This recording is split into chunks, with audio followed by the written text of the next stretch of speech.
It's ecstasy. Say yes. So now you're training her into immorality. Your child, your 12-year-old sister or your daughter, she's being trained.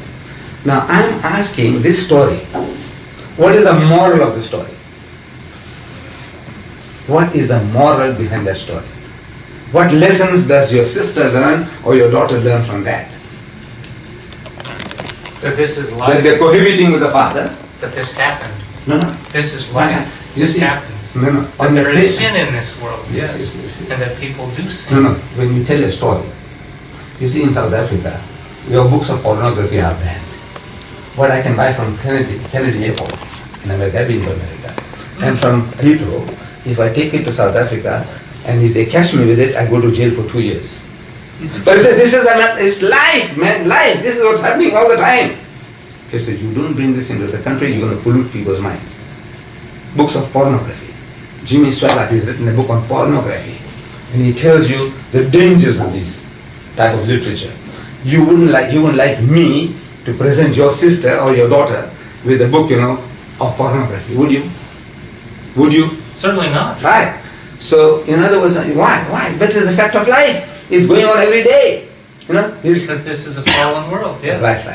But now, you said, no, you don't give this to my sister or my daughter, even to your wife. If I came to your house in your absence or in your presence, and I started showing her, pornographic pictures, you're going to go berserk. You have every right to throw me out. Am I right? If I try to show your mother. Yes, very much so. Right? So now, I do not allow that in my house to this day. Beautiful. Means you have still the morals are still there. Yes. But now in a book of God, you're describing the situation night after night, the daughter is seducing the father. And they get bastard children being begotten. And these bastard children are blessed in that book.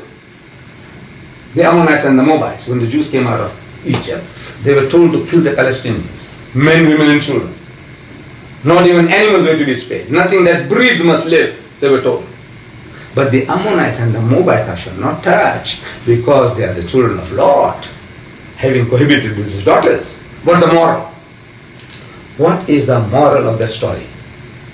What lesson do you learn to your benefit?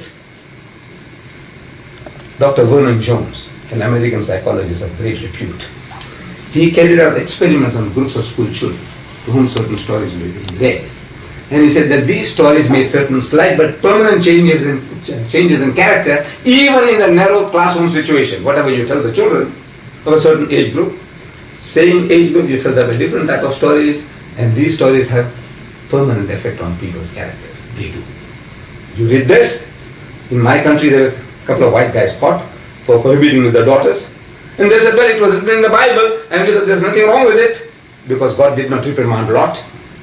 He didn't give him AIDS or syphilis or gonorrhea. Nothing happened. No reprimand. Nothing. So it means it is accepted. Then we go a step further.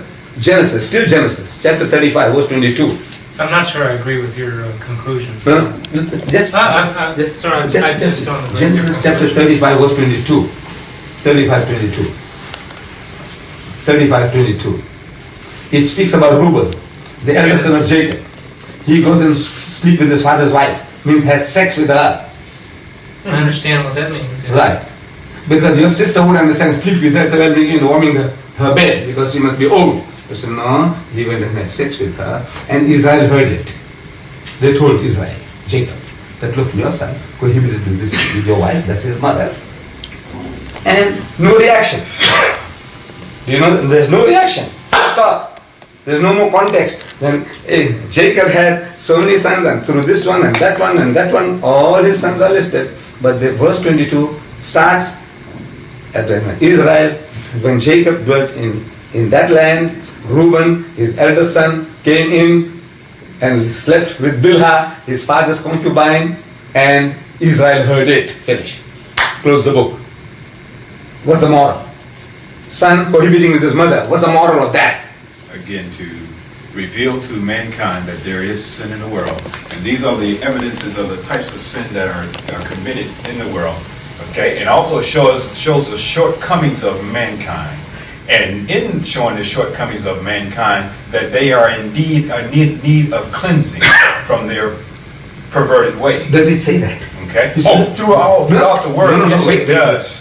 Now you read Yes, there it does. Lot prohibiting his daughters. Is there a single word saying that this is not to be done? Ammon and Moab was not blessed.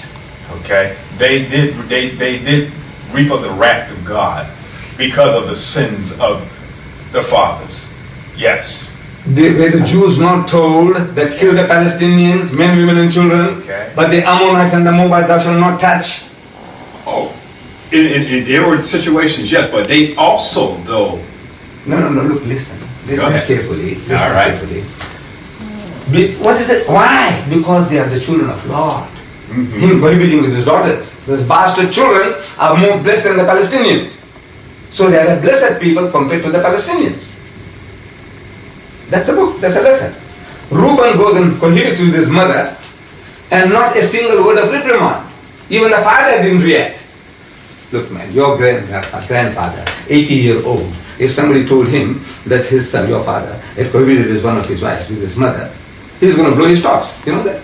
If he's even paralyzed on one side, he's going to blow his tops and he might have a heart attack. That's human nature. But Israel, he didn't even react. Not one word. He didn't reprimand his son. He didn't give him a slap. He said, you bloody rascal, what the hell you are? What do you do to your cohabit with your mother? There are so many whores in the world, prostitutes. Then because you leave them and you go and sleep with my wife, with your mother. Not one word.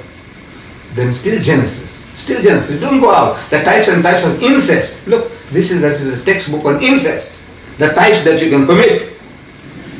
1 second. Chapter 38 speaks about Judah, the father of the Jewish race. He is going to Timnah to shear his sheep. Chapter 38 verse 15. Chapter 38 verse 15. Judah, the father of the Jewish race, is going to Timnah to shear his sheep. On the way he sees a woman sitting by the roadside. He thinks she's a harlot, Yes. a whore, a hooker. Yes. So he comes up to her and he says, allow me to come in unto thee, means let me have sex with you. Yes. So she said, what will thou give me? He said, I'll give you a kid from the flock.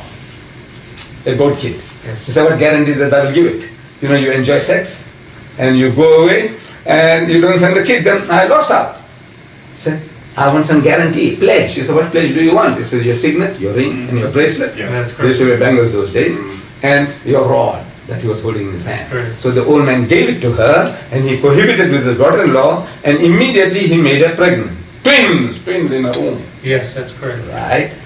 And these twins, the details that is given how they were born. You know, one puts out his hand through his mother's hole and the nurse ties a scarlet thread. That's all written there. Yes. Right? And that guy pulls his hand back inside and then comes out the other guy.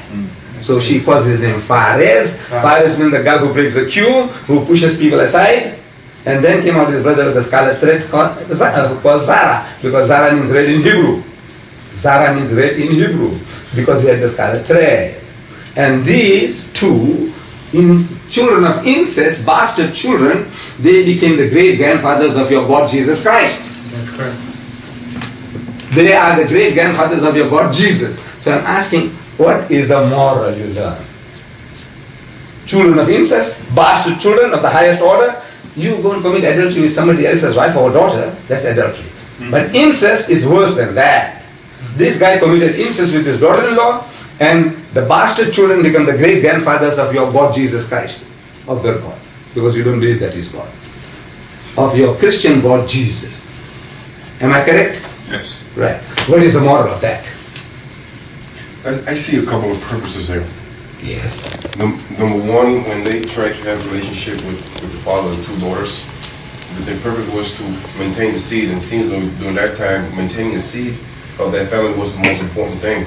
But going back to what you say, you cannot, just because somebody makes a sin, you cannot blame everybody else. And number three is that he wasn't aware of what was going on because he was drunk, and the two ladies did. So you cannot pass the sin to everybody. You should stop it right there. You're right. But now, if you have done something wrong in your army, you make one mistake, you're called up. Am I right? But that's me. Yes. Any soldier, not you only, every soldier, left, right, left. You're out of step, you pull down. Am I right? In your army, your training.